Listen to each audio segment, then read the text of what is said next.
सभी मेरे दोस्तों को बहुत बहुत नमस्कार। सत्यमेव जयते, Maruti Suzuki Brezza, hyundai Venue facelift, इन दोनों कार्स के बारे में मेरे को इतने ज्यादा कमेंट्स आ गए हैं क्योंकि बहुत ज्यादा कंफ्यूजन आप सबको हो रही है कि इन दोनों में से कार अब लेनी कौन सी है।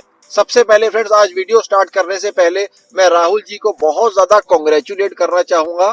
राहुल भाई ने मारुति सुजुकी विक्टोरिस परचेज करी है और ये भाई चैनल के ऊपर बहुत टाइम पहले से जुड़े हुए हैं। काफी टाइम से सारी वीडियोस ये मेरी देख रहे हैं। जीएसटी 2.0 से पहले से ये भाई जुड़े हुए हैं और इवन जब मारुति सुजुकी विक्टोरिस के बारे में किसी को पता नहीं था उससे पहले से जो मैं वीडियोस डालता आ रहा हूँ, इन्होंने पूरा बेनिफिट लिया है उन वीडियोस का। मैं आपको इनके कुछ कमेंट्स दिखा रहा हूँ किस तरीके से काफी टाइम से मेरे साथ जुड़े हुए हैं। और दोस्तों, चैनल का पर्पस ही ये है कि ये सब चीजें मैं आप सबके लिए ज्यादा से ज्यादा कर पाऊं और मेरे सारे वीर बिल्कुल करेक्ट कार अपने घर पर लेकर जा पाए। तो फ्रेंड्स, आप भी चैनल को सब्सक्राइब जरूर कीजिएगा, लाइक बटन और हाइप बटन को भी जरूर हिट किया करो। तीनों चीजें आपके लिए तो फ्री हैं लेकिन हमारे लिए बहुत ही ज्यादा वैल्यूएबल हैं। अगर आपको बहुत ज्यादा इन डेप्थ सपोर्ट चाहिए, you are welcome to the channel memberships. किस टाइप का सपोर्ट चैनल मेंबर्स को मिलता है ये मैंने स्क्रीनशॉट्स आप सबके आगे दिखाए हैं, आप देख सकते हैं। और आपके नाम के साथ एक डायमंड बैज भी जुड़ जाएगा। चैनल मेंबरशिप स्टार्ट होती है एज लो एज ₹79 से। तो दोनों कार्स के आपको विजुअल्स दिखाते दिखाते मैं कार के साइज सबसे पहले आपको समझाता हूँ, यहाँ पर फर्क क्या है। अगर आप आगे वाले बम्पर से पीछे वाले बम्पर के साइज की बात करते हो, जिसको कार की लेंथ कहा जाता है, तो ये दोनों की ही बिल्कुल सेम रहती है। ऑलमोस्ट 4 मीटर की लेंथ है दोनों कार्स की। इसी वजह से इन कार्स को 4 मीटर एसयूवीज कहा जाता है, जिसको आप लोग सब 4 मीटर की कॉम्पैक्ट एसयूवीज भी बोलते हो। अगर मैं लेफ्ट दरवाजे से राइट दरवाजे की बात कर लेता हूँ, मतलब डिस्टेंस की, जिससे आप साइज कार का पता कर सकते हो चौड़ाई को, तो ये ब्रेजा का हो जाता है 1790 mm का और वेन्यू का हो जाता है 1770 mm का। तो थोड़ा सा ज्यादा है मारुति सुजुकी ब्रेजा का, इसको हम उतना ज्यादा बोल नहीं सकते हैं। हाइट की बात कर लेते हैं, यहाँ पर देखो जरूर फर्क आ रहा है क्योंकि ब्रेजा का है 1685 mm का और वेन्यू फेसलिफ्ट का होने वाला है 1617 mm का। तो फ्रेंड्स, अगर आपकी हाइट ज्यादा है, अराउंड 6 फीट की आपकी हाइट है, तो आपके लिए मच बेटर कार हो सकती है मारुति सुजुकी ब्रेजा, क्योंकि उसके अंदर आपको कैबिन स्पेस ज्यादा एयरी महसूस होगा हाइट की वजह से। व्हील बेसिस की बात कर लेते हैं फ्रेंड्स, तो यहाँ पर बहुत ज्यादा फर्क होता नहीं है। सारी ही ज्यादातर जो 4 मीटर की एसयूवीज है उनका 2500 mm के आसपास ही रहता है, तो यहाँ पर भी कोई फर्क है नहीं। व्हील बेस से फ्रेंड्स क्या रिलेशन हो जाता है कि कार के अंदर मैन्युफैक्चरर को कार्स के अंदर सीट प्लेस करने की अपॉर्चुनिटी मिल पाती है। अब सीट प्लेसमेंट से किस चीज का मैं आपको फर्क बता रहा हूँ, इससे फर्क आता है लेग रूम का, आगे वाली सीट्स के लिए, पीछे वाली सीट्स के लिए। तो इन दोनों कार्स के अंदर आप कह सकते हो कि लेग रूम ऑलमोस्ट बिल्कुल सेम ही रहने वाला है। हाइट वाइज आपको ब्रेजा ज्यादा मिल जाती है, चौड़ाई में भी उतना ज्यादा फर्क नहीं है। 20 mm का जो फर्क है वो बहुत ज्यादा नहीं कहलाएगा। टायर साइज की अगर मैं कार्स की बात कर लेता हूँ, आपको वेन्यू के जो बेस वेरिएंट्स के अंदर है ना, उसके अंदर आपको 15 इंच का टायर मिलता है। ऊपर वाले वेरिएंट्स में आपको जाना पड़ेगा अगर आपको 16 इंच का टायर चाहिए। यहाँ पर ब्रेजा का क्या यूएसपी है, कोई भी पार्शियलिटी किसी भी वेरिएंट के अंदर करी नहीं गई है। चाहे आप LXI लो, चाहे आप ZXI प्लस लो, सबके अंदर आपको 16 इंच का टायर ही मिलने वाला है। अब फ्रेंड्स, अगर सारी चीजों को आप कंबाइन करके देख लेते हो ना, तो रोड प्रेजेंस आपको ज्यादा मिलेगा ब्रेजा के अंदर। एक रीजन क्या है, क्योंकि इसकी हाइट काफी ज्यादा है, साथ में कार के बेस वेरिएंट्स के अंदर भी आपको बड़े साइज का टायर मिल जाता है, उससे भी कार की अपील निकल के आती है।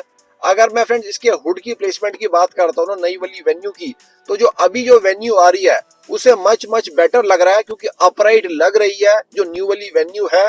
और इस चीज से भी एक तरीके से रोड के ऊपर प्रेजेंस थोड़ी सी ज्यादा निकल के कार की आती है। साथ में कार के अंदर जब आप बैठ के ड्राइव करते हो तो आपको लेफ्ट साइड से राइट साइड पूरे का पूरा हुड दिखाई देता है, जिस वजह से आपको रोड के ऊपर कमांड भी महसूस होती है और कार चलाते वक्त भी आपको काफी ज्यादा कंट्रोल महसूस होता है। अब फ्रेंड्स, दोनों कार्स के बेस वेरिएंट में ना अराउंड 1 लाख रुपए एक्स शोरूम का फर्क आ रहा है, क्योंकि जो वेन्यू का ई वेरिएंट है वो अराउंड 7,40,000 रुपए के आसपास का रहने वाला है।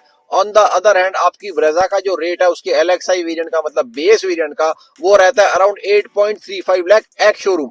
तो ये जो 1 लाख रुपए का फर्क है, ये किस लिए लिया जा रहा है मारुति सुजुकी के एंड से, मैं आपको ये बताता हूँ। इसका रीजन ये है फ्रेंड्स कि ये एक इकलौती कार है पूरे 4 मीटर एसयूवी सेगमेंट के अंदर, जिसके अंदर आपको धमाकेदार 1500 सीसी का dual jet dual VVT engine मिल जाता है, जो around 137 newton metre torque generate करके आपको देता है। पावर के भी मामले में ठीक ठाक है कार, अराउंड 75 किलोवाट पावर आपको इस कार के अंदर मिल जाती है। तो यहाँ पर आप 1 लाख रुपए एक्स्ट्रा दे रहे हो। ऑन द अदर हैंड अगर वेन्यू की बात करते हैं, उसके ई वेरिएंट के अंदर आपको 1.2 लीटर का नेचुरली एस्पिरेटेड इंजन मिल जाता है, रहता है वो भी 4 सिलेंडर का है। मतलब दोनों कार्स के अंदर आपको जो इंजन रहने वाला है वो 4 सिलेंडर का है, इंजेक्शन भी बिल्कुल प्रॉपर है। लेकिन यहाँ पर डिस्प्लेसमेंट का फर्क है, 1200 CC on the other hand 1500 CC. Venue का जो इंजन है वो जो 1200 सीसी का इंजन है वो थोड़ा सा छोटा इंजन है, जो आपको टॉर्क जनरेट करके देता है अराउंड 114 न्यूटन मीटर की। तो एक तरीके से आप ये वाली चीज कह सकते हो कि अगर दोनों कार्स के एनए इंजन्स को कंपेयर करते हैं तो यहाँ पर आपको अंडर पावर लगने वाली है वेन्यू 1.2। बात तो सही है। ऑन द अदर हैंड आपको वेन्यू के अंदर दो इंजन ऑप्शंस और भी आ जाती हैं, जो रहती है 1.0 TGDI जो बहुत ही सक्षम है। डायरेक्ट इंजेक्शन यूज किया जाता है इस कार के अंदर, साथ में टर्बो चार्जर भी लगा हुआ है। वो आपको around 172 newton metre torque generate करके दे देगा। और जो तीसरा इंजन है वो तो बहुत ही तगड़ा है। क्या बात कर रहे हैं? डॉट एग्जैक्ट सेम वही इंजन है ये जो आपको क्रेटा डीजल के अंदर मिलता है। तो बहुत से लोग जो क्रेटा डीजल लेने वाले हैं ना, एक तरीके से आप अराउंड 2 से 3 लाख रुपए एक्स्ट्रा दे रहे हैं सिर्फ 300 mm लेंथ के लिए। जो डीजल वाला इंजन है वेन्यू का वो आपको जनरेट करके दे देगा अराउंड 250 न्यूटन मीटर की टॉर्क।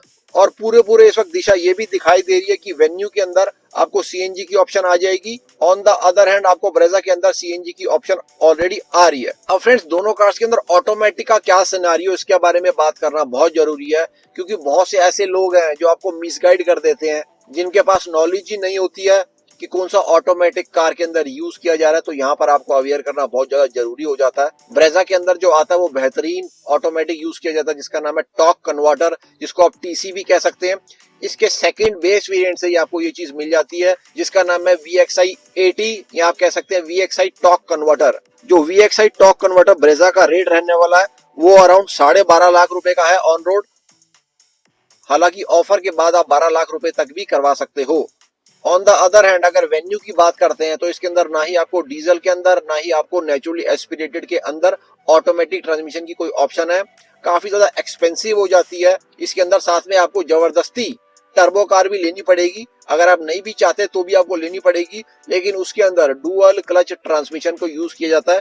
लेकिन बात यहाँ पर यह आती है कि एनए इंजन के साथ आपको 80 की ऑप्शन मिलती नहीं है वेन्यू के अंदर। अब फ्रेंड्स इसके अंदर ऑटोमेटिक के लिए जो आता है वो है एस ऑप्शनल वेरिएंट, जो अराउंड 13 लाख रुपए ऑन रोड का पड़ता है।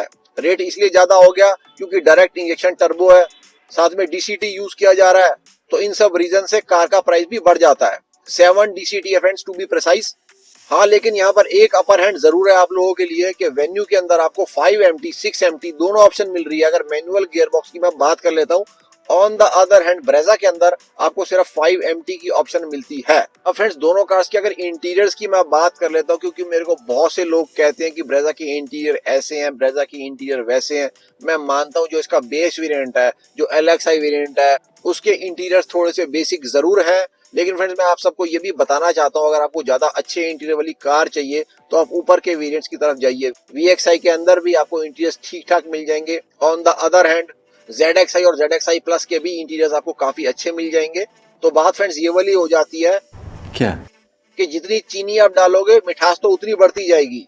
लेकिन सबसे बड़ा फर्क फ्रेंड्स ये है, क्या और किसी भी 4 मीटर SUV के अंदर आपको 1500 सीसी का नेचुरली एस्पिरेटेड इंजन मिल रहा है? तो फ्रेंड्स ये आपके ऊपर है कि आपको बड़ा इंजन चाहिए या आपको सिर्फ अच्छे इंटीरियर्स चाहिए। हर तरफ से आप एक मैन्युफैक्चरर को नहीं खींच सकते हो। अब फ्रेंड्स अगर मैं माइलेज की दोनों कार्स की बात कर लेता हूँ, अगर आपको ब्रेजा से ज्यादा माइलेज चाहिए तो आप प्रेफर कीजिएगा कि आप CNG वाली ब्रेजा की तरफ जाएं, क्योंकि उसके अंदर आपको माइलेज काफी अच्छी मिल जाती है। सिटी में भी आपको अच्छी माइलेज मिल जाएगी, अराउंड 16-17 के आसपास की। हाईवे के ऊपर माइलेज और ज्यादा अच्छी हो जाती है। पेट्रोल के साथ ब्रेजा के अंदर माइलेज आपको थोड़ी सी कम हो जाएगी, तो आप प्रेफर कीजिएगा कि आप ब्रेजा CNG की तरफ ही जाएं। ऑन द अदर हैंड अगर मैं बात कर लेता हूँ, अगर आपको अच्छी माइलेज वाली वेन्यू चाहिए तो आप डीजल की तरफ ही जाना, जो कंबाइंड माइलेज अराउंड 20 के आसपास की आपको निकाल के दे देगी। बाकी जो दोनों कार्स हैं उनके अंदर आपको अच्छी माइलेज नहीं मिलेगी वेन्यू के अंदर। हालांकि अगर CNG के अंदर वेन्यू आ जाती है तो उसकी माइलेज आप अच्छी एक्सपेक्ट कर सकते हैं। तो फ्रेंड्स मैंने एक एक चीज दोनों कार्स के बारे में पूरी खोल के रख दी है, एक एक एस्पेक्ट को मैंने अच्छे से कवर कर लिया इस वीडियो के अंदर। अगर आपको अभी भी कंफ्यूजन है तो आप वीडियो को फिर से प्ले कर सकते हो, साथ में आप नोट्स बना लीजिए, क्योंकि मैंने सारे जो भी मेन एस्पेक्ट्स हैं आपके लिए सारे को कवर कर लिया है। नोट्स बनाने के बाद आप कार डिसाइड करो कि आपको किस तरफ जाना है, क्योंकि हो सकता है किसी के लिए इंटीरियर ज्यादा प्रायोरिटी हो सकता है किसी के लिए बड़ा इंजन ज्यादा प्रायोरिटी हो सकता है किसी के लिए जो 1 लाख रुपए का फर्क है वो वाली चीज ज्यादा प्रायोरिटी हो, तो उसी हिसाब से आप अपनी कार को फाइनलाइज करें। फटाफट से स्टार्ट कर लेते हैं फटाफट न्यूज को। फ्रेंड्स, टाटा नेक्सन के अंदर अडास इंट्रोड्यूस कर दिया गया है।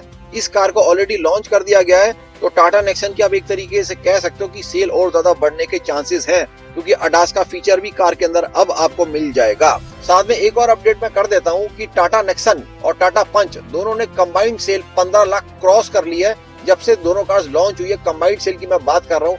अगर टाटा नेक्सन की मैं बात कर ले तो अराउंड 9 लाख यूनिट्स वो अभी तक बेच चुकी है जब से लॉन्च हुई है। On the other hand Tata Punch ने अराउंड 6 लाख यूनिट्स बेच लिए हैं जब से वो कार लॉन्च हुई है। अगली बात भी बता दो दोस्तों, स्कॉर्पियो एन जो बहुत ही मेन प्लेयर है महिंद्रा का, एक तरीके से टॉप बेस्ट सेलिंग कार है महिंद्रा ब्रांड की, उसका भी फेसलिफ्ट लॉन्च कर दिया जाने वाला है और बहुत ज्यादा दूर है नहीं दोस्तों। ये 2026 के फर्स्ट हाफ के अंदर स्कॉर्पियो एन का प्रॉपर फेसलिफ्ट कर दिया जाएगा। और अगर स्कॉर्पियो एन की मैं बात कर लेता हूँ, यहाँ पर स्कॉर्पियो की बात नहीं कर रहा हूँ, स्कॉर्पियो एन की ही मैं बात कर रहा हूँ। ये पहला फेसलिफ्ट होने वाला है स्कॉर्पियो एन के अंदर जो प्रॉपर मेजर फेसलिफ्ट होने वाला है। 2026 की फर्स्ट हाफ के अंदर ये वाली चीज हो जाएगी। रेनॉल्ट बहुत ही सारी कार्स को लाने वाला है, मैं ऑलरेडी आप सबको अवेयर करता जा रहा हूँ।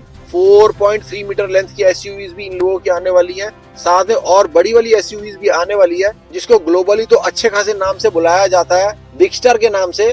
इंडिया के अंदर इनको पता नहीं क्या हो गया है, एक कार का नाम टेकन रख दिया गया है, टेक्टोन रख दिया गया है। अब अगर आप ये वाला नाम सुनोगे तो आप और ज्यादा हैरान होने वाले हो। कार का नाम है रेनॉल्ट बोरियल।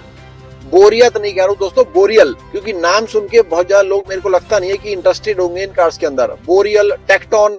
आप सबको फिर से रिमाइंडर दे रहा हूँ, चैनल के ऊपर दिवाली कॉन्टेस्ट ऑलरेडी रनिंग है, उसकी क्या कंडीशंस है मैं स्क्रीन के ऊपर लिख रहा हूँ, आप उसको पढ़ सकते हो। अगर आप इसके अंदर पार्टिसिपेट करना चाहते हो, आपको पूरी डिटेल चाहिए इसके बारे में, 11 अक्टूबर की वीडियो के अंदर आपको मिल जाएगी। जो निसान टेक्टोन की वीडियो मैंने डाली थी, आप वो वाली जाकर देख सकते हो, उसके अंदर सारी टर्म्स एंड कंडीशंस है। चैनल के ऊपर और भी बहुत सारा कंटेंट आपको मिल जाएगा, महिंद्रा, टाटा, हुंडई, मारुति कार्स को लेकर सारा जेन्युइन और फ्री कंटेंट रहता है। अगर अभी तक चैनल को सब्सक्राइब नहीं किया है, please consider subscribing the channel, like button और हाइप बटन को भी जरूर दबाइएगा। कल फिर से मिलते हैं मेरे दोस्तों। जय हिंद, जय Bharat and full support to the Indian armed forces.